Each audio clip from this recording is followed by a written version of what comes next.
Hi, everybody, and welcome back for another episode of Divorce and Relationships Decoded. I am here with my very special co-host, Dr. Deborah Wilder. How are you today?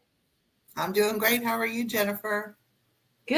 And I don't know about you, but I was really surprised and really excited about the amount of people who watched our video on YouTube. So, what we decided that we were going to do is break it down into different topics about divorce and relationships. Some of them questions are going to be ones that we've gotten from people, but also we just want to start decoding divorce and relationships so you have a better understanding of where you might be in life and in a relationship with somebody, or if you're navigating a divorce. But one of the first questions that I have for you today, Dr. Wilder, is what is the best way to communicate your needs in a relationship without feeling or sounding needy? I think first of all, it's a great question. And I look forward to hearing what you think as well. Communication really is, in my opinion, the essence of, or the foundation of what your relationship is going to look like. So if you can communicate in a healthy way, which means an assertive way, not necessarily a passive way or an aggressive way, but a way that gets your point across, that's a good sign of the health of a relationship. So how do you get your needs met? How do you communicate your needs without appearing needy? First of all, I think we need to understand that everybody does have needs. And the term needy, I have to tell you, rubs me. When people say I'm too needy or you're too needy, I don't know. I have a problem with that sometimes because we all need lots of things. And so to be able to communicate our needs, that's important. And just because we have them doesn't mean that we are needy in a negative way. So that being said, I think it's important. Also, timing is important. I was recently working with someone, a couple, and in the course of the session, we were just talking back and forth about their thoughts and their feelings about something. And then one of the spouses jumped in and said, and I hope when we do this, that doesn't happen. And the other spouse was taken aback. And so we talked a little bit about that.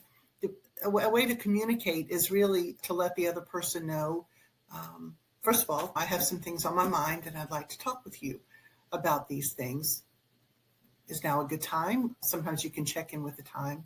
Other times you can go right in, depending on the situation. But to be able to address these things assertively and to be able to identify, this is maybe how I'm feeling, this is what I would like to have happen, and even to get some feedback. So that kind of communication is really important. And we'll, I'm sure at different episodes, Jennifer, we're going to get into uneven power relationships where someone doesn't feel so empowered in that relationship. So that person might be afraid, very nervous or afraid to express his or her needs. So learning how to do it assertively and communicating in a way that can be heard is really important. So I would say that's the biggest thing. And also the ability to communicate in a relationship really, I think, is a marker of the health of the whole relationship. So I'm curious what you think.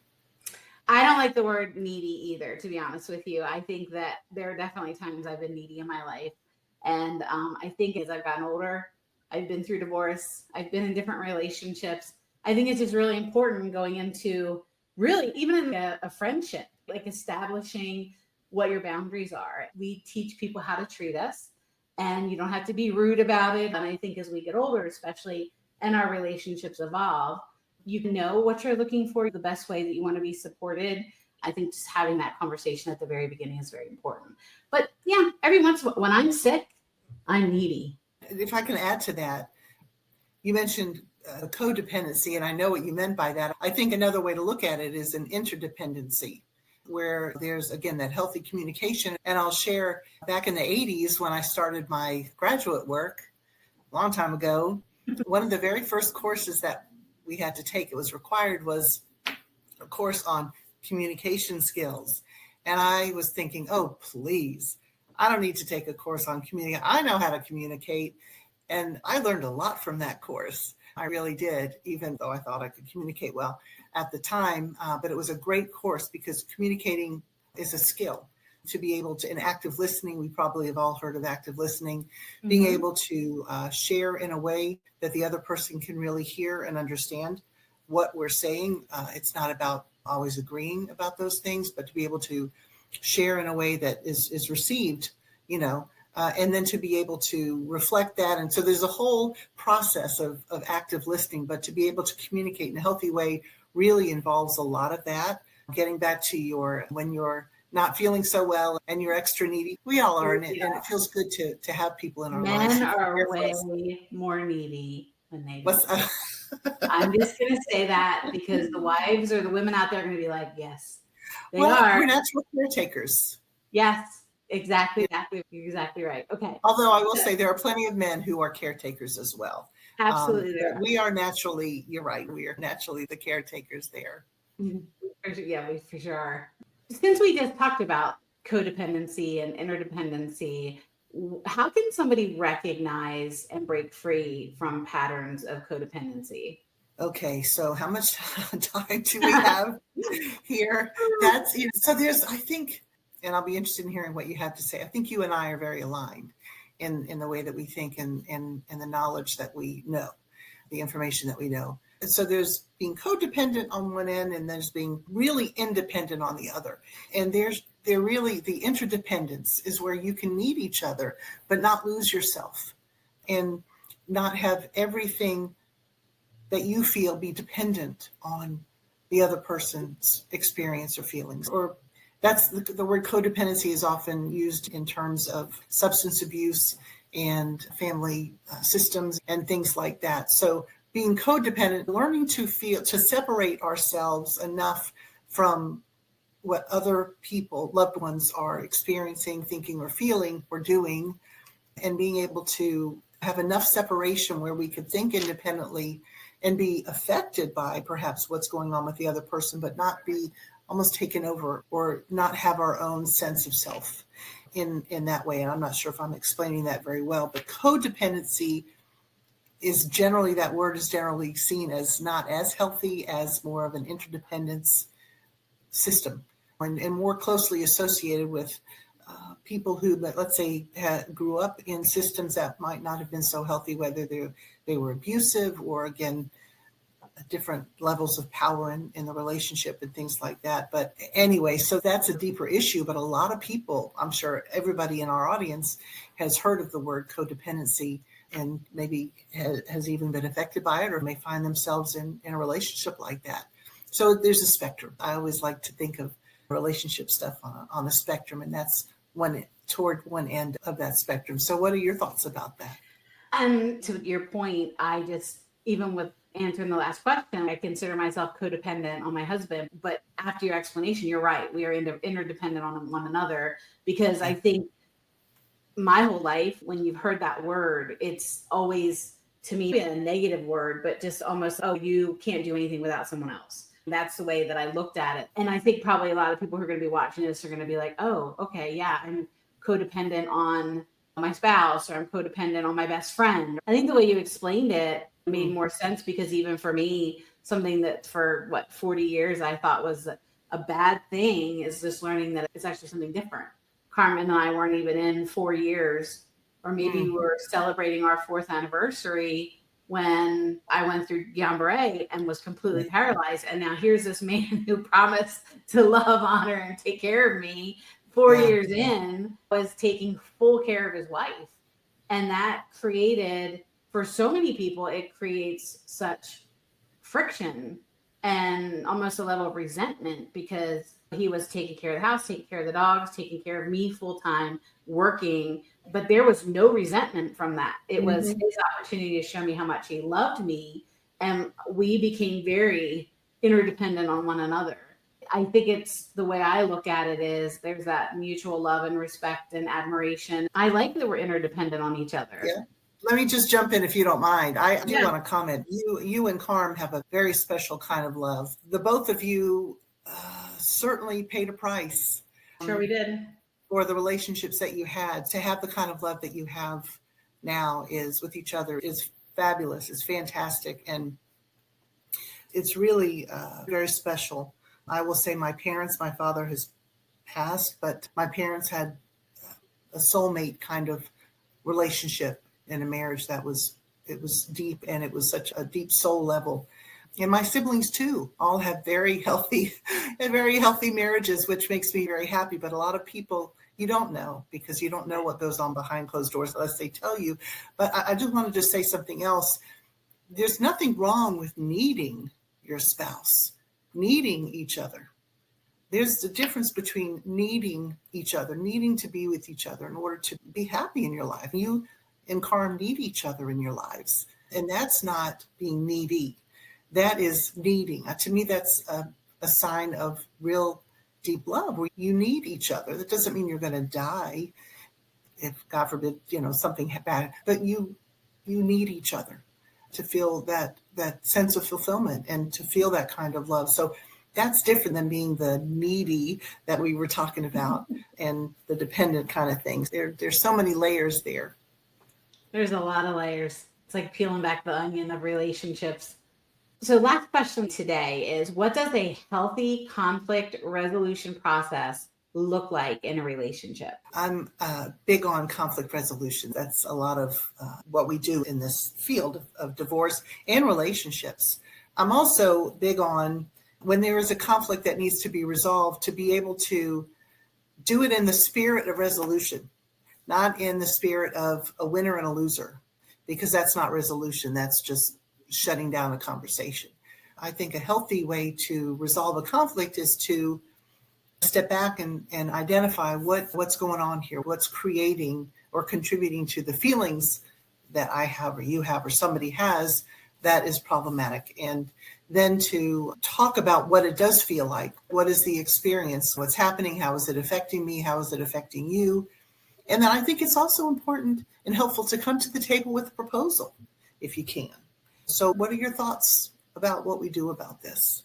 I think it's always helpful, always, to extend a hand rather than the finger. If you're going to try to resolve a conflict, like you catch more flies with honey than you do with vinegar or whatever it is.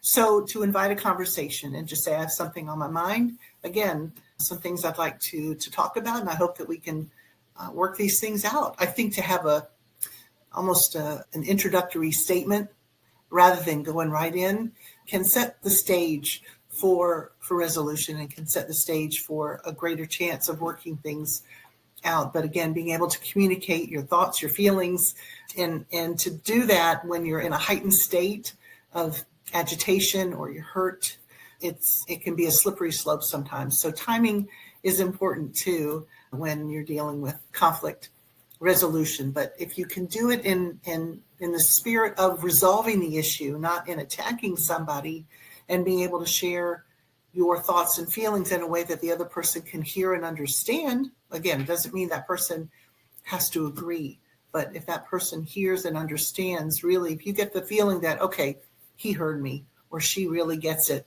then the conversation could go deeper and deeper until there hopefully is resolution.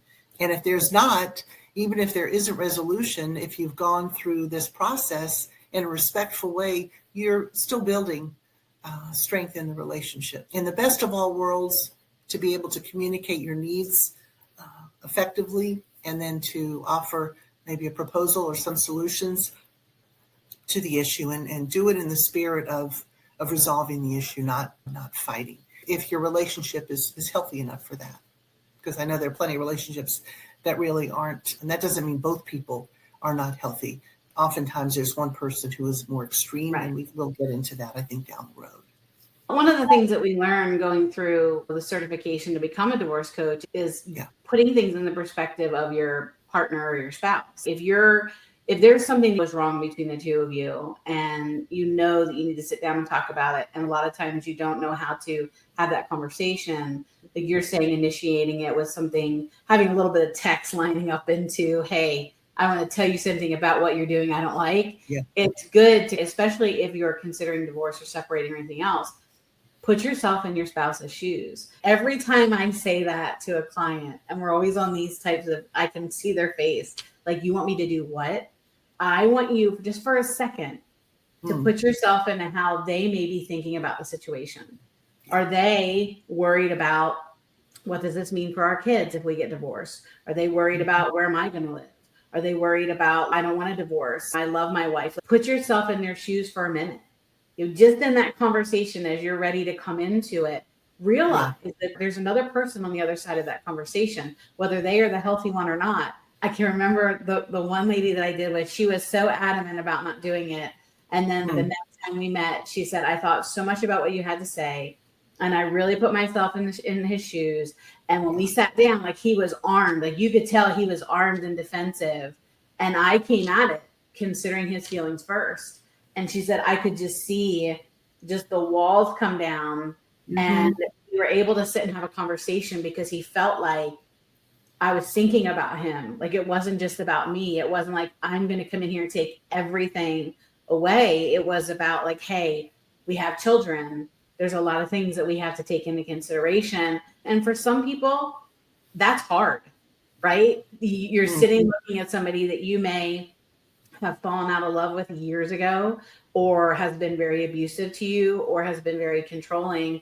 And you are now in that moment spending time worrying about their feelings. That's a difficult thing to do, but in using that with my clients and also using it in my own life, if you come at it from a place of love or understanding, you can literally visibly watch walls just come right down, people just kind of calm down. And I think if you can just manage in that moment to take the high road in what you're doing and sit down and have the conversation, it's going to change everything. You can't control what they're going to do, what they're going to say. You can control yourself. I agree with you 100%. I think having empathy and being able to put yourself in the other person's position, what that can do is it helps with your own defensiveness, just to try to identify with what they may be feeling. I think that is a great point there. Absolutely. Deborah, this is the end of another segment, and I am excited that we have the opportunity to come on and to talk to people and answer their questions, because a lot of what you're navigating in life, in relationship, in divorce is not easy to understand. It does definitely have to be decoded. And I'm glad that people are turning in to listen to you and me talk about the things that we're dealing with our clients and in life in general. I think what we need to do, because we both get a lot of questions about it as well, is just to do a whole segment on gaslighting and what that means. Yes. So I think maybe the next segment, we're going to continue to answer viewers' questions. So please make sure that you submit them. If you're watching this on YouTube, make sure you leave your comments below and like it and share it with your friends. And we will be back again for another episode of Divorce and Relationships Decoded. And Awesome. We look forward to seeing you soon. Goodbye, my friend. Bye. Good to see you. Good to see you too.